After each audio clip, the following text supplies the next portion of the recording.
Ayolda hech choyxona palov yemagan ekanmiz. Shunasiga hech xayolim kelmagan ekan. O'rtog'im bilan sizga eng zo'r choyxona palov qilib beramiz. Ketasanlar. Sog' bo'ling. Assalomu alaykum. Buvimlarning buyurtmalariga binoan osh tayyorlash bo'yicha musobaqa g'olibi do'stim bilan birgalashib, haqiqiy choyxona palov tayyorlashni ko'rsatamiz. Birinchi bo'lib mahsulotlarni videoda ko'rsatilgandek qilib to'g'rab tayyorlab olamiz. Choyxona oshiga eng zo'r ta'm beradigan jizzani eritib olamiz. Menga ishlatib ko'rish uchun guruch tashlab ketishdi. Narxi 14 ming so'm ekan. Natijasini videoning oxirida aytaman. Guruchni iliq suvda yaxshilab yuvib, 1 soatga ivitib qo'yamiz. Qizib turgan yog'da piyozni videoda ko'rib turganingizdek rangda qovurib olamiz. Ketidan go'shtni va sabzini ham solib, yaxshilab qovurib olamiz. Videoda ko'rib turganingizdek rang bo'lishi kerak. So'ng tuz va zira sepamiz. Proporsiyalarni opsiyanada yozib qoldiraman. Suvni videoda ko'rib turganingizdek sabzini balandligida qilib solamiz. Zirvegimiz qaynab chiqqandan so'ng 45 daqiqada tayyor bo'ladi. Guruchimiz yoyishdan oldin zirveni qaynatib, guruchimizni bir tekisda yoyib, past olovda 20 daqiqa dimlaymiz. 20 daqiqadan so'ng yaxshi parigan guruchlarimizni yana bir marta ochib, aylantirib, yana 10 daqiqaga dimlab qo'yamiz. Qozonni ochib tuz sepib, guruchimizni yana bir marta yaxshilab aylantirib, guruchlarimiz rangi bir-biriga o'tishi uchun 25 daqiqa dimlab pishiramiz. Ko'rib turganingizdek oshimiz zo'r chiqdi. Guruch haqida ham qisqacha ma'lumot beraman. Guruchning mazasi o'zgacha. Narxi deyarli 2 barobar arzon ekan. Oila a'zolarim va qo'shnilarim tatib ko'rishdi va yaxshi fikr qoldirishdi.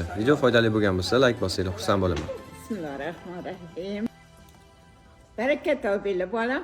Juda mazza qildim. Bunaqasini yemagandim. Xudoyo sog' bo'linglar.